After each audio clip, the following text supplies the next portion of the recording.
అంటే ఏం చెప్తావు,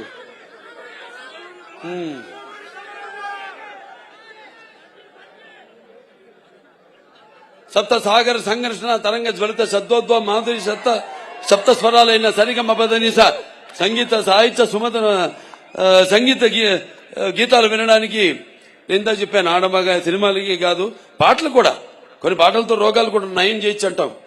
ఈ పాటలతో మనం చూస్తున్నాం. సినిమాలో పాటలు కాదు, మ్యూజిక్ కి అసలు ఎలా వయసు కూడా మైమరిచిపోయి ఎలా పండు ముచ్చిన వాళ్ళు కూడా థియేటర్లో ఎలా వాళ్ళు డాన్సులు చేస్తున్నారు. వాళ్ళకి ఎక్సర్సైజ్ అది. అవును, అది ఎక్సర్సైజ్. ఇదే పాటలు రోగాలు నయం చేసేదంటే అది 2-3 రకాలుగా కావచ్చు. విని కావచ్చు, లేకపోతే మన నడవడిక కావచ్చు, ఆ పాటలకి మన ప్రతిస్పందన కావచ్చు, ఫిజికల్లీ కావచ్చు, ఆర్ ఇంకో రకంగా కావచ్చు, పరోక్షంగా కావచ్చు. మరి ఆనాడు విన్నాం మనం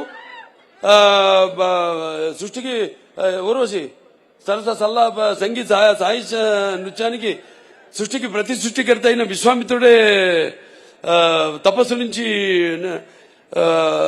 భూమిలోకి వచ్చాడని, అటు ప్రపంచంలోకి వచ్చాడని, అలాగే శ్రీకృష్ణుడి వేణు నాదానికి నాగ పాములు సైతం గోవులు సైతం మేతమాని మోకరిల్లాయని, అలాగే నేటికి నాదస్వరానికి ఈ నాగపాములు సైతం పడగలెత్తి ఆడటం మనం చూస్తున్నాం. అంటే సంగీతం బాగుంటే ఆ సినిమా హిట్ అయినట్టే. అది మన పండితుల అంచనా. ఇది హిట్ కాదు, పేలిపోతున్నాయి. అదే శివుడి ఆజ్ఞలు ఏంది, చెమ కూడా కుట్టదంటారు. ఈయన అన్నారు ఇందాక, అంత ఇస్తే నేనేం చేయాలి?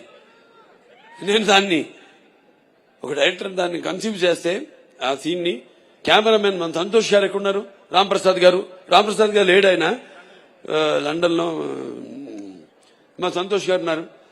సో అద్భుతంగా ఇప్పుడు ఇవన్నీ ఒక సమిష్టి కృషి.